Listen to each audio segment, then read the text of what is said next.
For example, the most, if not, at least many, if not most Japanese people, regardless of their sect, get married in churches or in cathedrals or chapels. That's the word I'm looking for.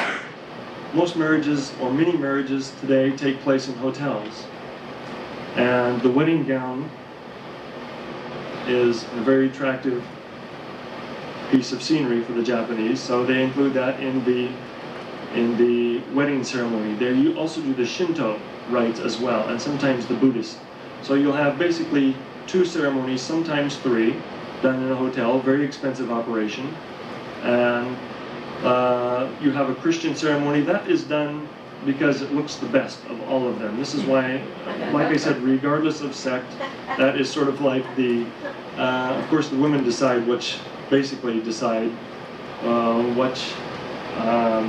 ceremonies they're going to go through, and the gown has always been very attractive, or recently, since the war, has been very attractive to Japanese brides or brides-to-be.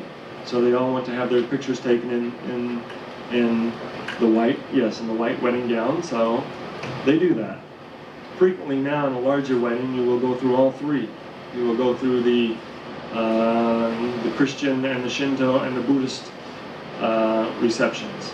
Not as much, or ceremonies I should say. Of course there are many receptions. It's an all-day, very laborious, tiring affair, but the Japanese love their ceremonies. So it's not so much that these people are suddenly converted to Christianity, it's just that the Christian wedding ceremony looks the neatest of all of them. So, and in general, almost without exception, when children are born, they go through the Shinto rites.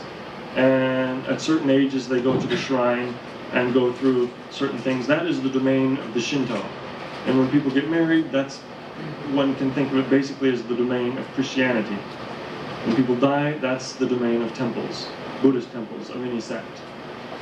Very few people get buried in Christian cemeteries in this country. Very few. I've never seen a Christian cemetery. Never. And even if these people are Christians, they generally want a Japanese funeral, which equals Buddhist funeral. That is most Japanese consider Buddhism as their fundamental or basic religion, although historically it's actually been Shintoism.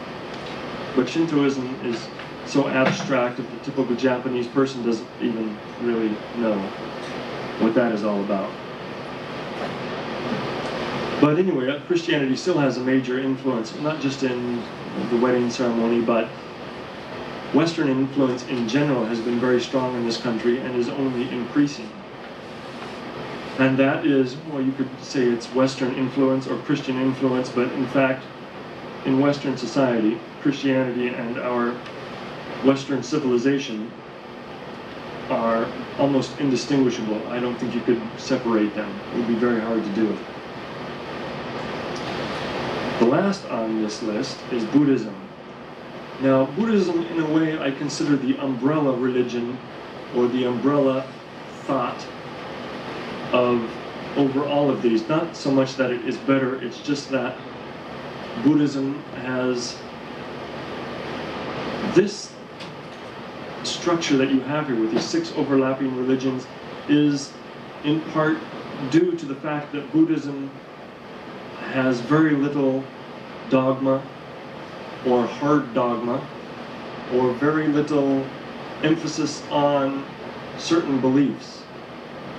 This is why you can have 6 religions coexisting, overlapping, not merely coexisting, overlapping each other with almost no conflict whatsoever, let alone any contradiction whatsoever.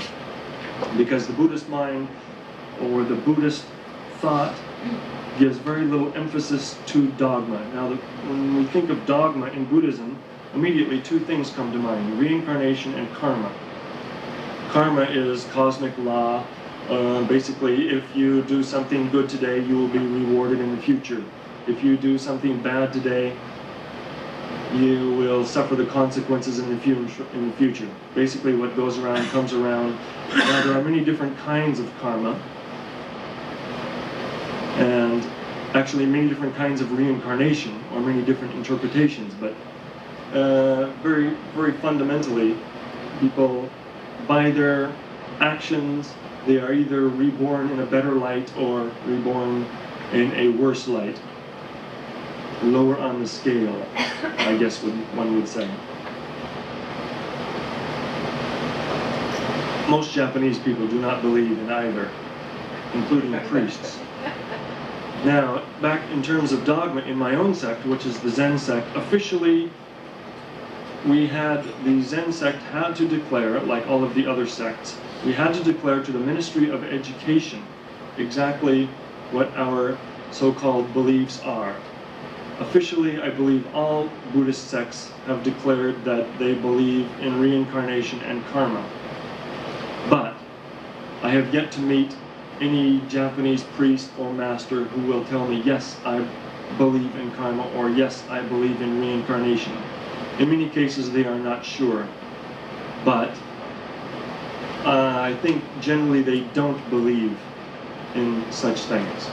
Japanese people also, Buddhism in general has also been defined as a very rational religion, whereas karma or reincarnation, although that was rational thought to people thousands of years ago, and the history of reincarnation, it's been speculated, or I've heard that it originated in Egypt, where people saw that plants would die, and yet the same plant would regrow every year in the spring. So rebirth, very simple. And perhaps that's where the roots of reincarnation come from, perhaps not. But most Japanese people generally do not believe in reincarnation and don't believe really in karma. Most of them really haven't even thought about it. Even when I ask them, which I like to do in many cases, if you ask them if they believe in God, for example, for them that's an embarrassing question. It really puts them in a corner. Statistically, 95% of Japanese people do not believe in God. There is the only God in any of these, really, as we would define it, would be the Christian God. And that's not a very mean Christian God by any means.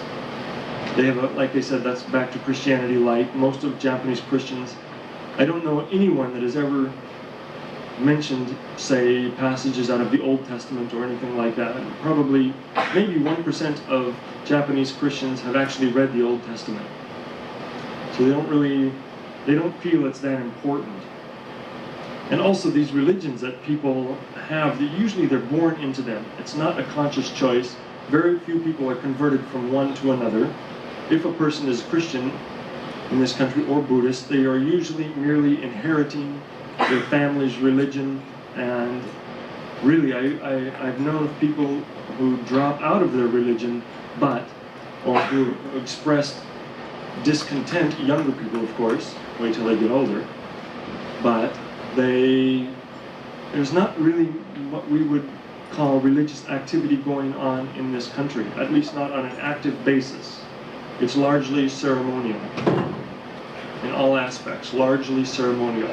In Buddhism, for example, we don't have Mass, we don't have Sunday sermons. I don't know temples that do that. Some, occasionally in the Zen sect, we might have meditation periods, say every Sunday or every Wednesday or a certain day of the week. And maybe after that meditation period, people will have conversations or ask, basically a question and answer period with the priest or the Zen master in charge. But usually the questions are not all that profound in our sense of the word. The Japanese fundamentally do not believe in afterlife. That's another embarrassing question for them. This thing about asking them if they believe in God, it's rather like asking an adult if he believes in Santa Claus. You know, if I go up and very seriously and ask the typical American adult, I mean, in a sincere tone, do you believe in Santa Claus? First of all, he's going to be thinking, who is this guy? And why is he asking me this strange question about Santa Claus? Well, this is the same with the Japanese. Their view of God is pretty much similar to our view of Santa Claus. In this sense, they're very rational. They don't have much focus on, say, the next spiritual world or this spiritual world. So asking Japanese people about God is like asking New Americans